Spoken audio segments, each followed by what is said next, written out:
5 বছর কেটে গেছে।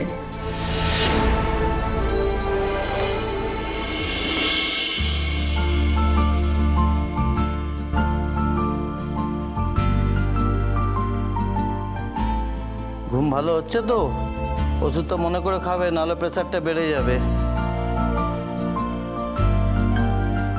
হ্যাঁ, চোখের সমস্যার জন্যই হচ্ছে, চোখটা দেখে নিতে হবে। হ্যাঁ, দেখে নেবেন একবার। এসে এসে কিন্তু এই ওরম ভাবে দেখো না, কাজ করো, আমি ঠিক ভিডিও করে নেবো। বাহ, এইরকম হাতের কাজের আমি ভিডিও করব, দেখবে তোমাদের ভিডিওটাও মায়ের ছোঁয়ার ভিডিওর মতো ভাইরাল হবে। হ্যালো বন্ধুরা, আপনাদের একটা সুখবর দিই, আজকে মায়ের ছোঁয়া 1 লাখ সাবস্ক্রাইবার হয়েছে। আমার এত আনন্দ হচ্ছে, আমার কোনো ভিডিও এরকম ভাবে ভাইরাল হয়েছে, তাই সবার আগে সুখবরটা আমি আপনাদের সাথে শেয়ার করতে এলাম। একটু শুনবেন? 1 মিনিট আসছে। হ্যাঁ বলুন। আমি বলছি যে মায়ের ছোঁয়া না, কি বললেন না, আমরা ওর কাছে যেতে চাই। আপনি অজয় বাবু আর আপনি রত্না মজুমদার?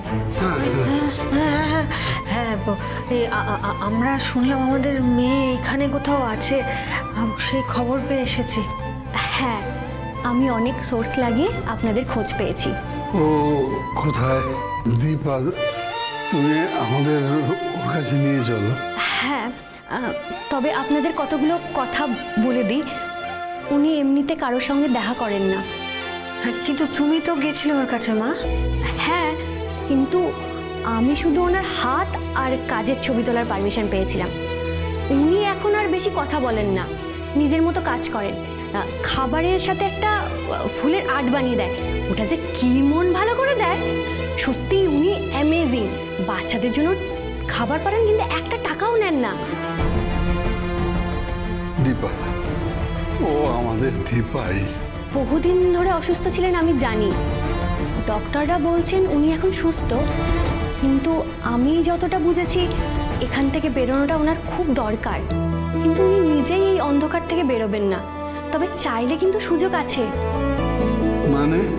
একটা মিনিট।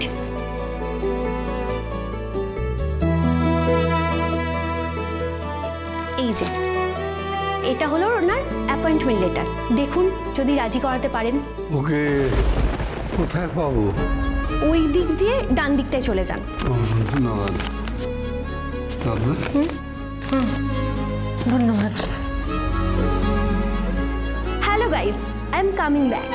এবার তাহলে আমরা দেখি কি কি হচ্ছে মায়ের ছোঁয়ায়। চলো দেখতে থাকি। অনুরাগের ছোঁয়া, সোম থেকে রবি রাত 9:30টায় স্টার জলসায়।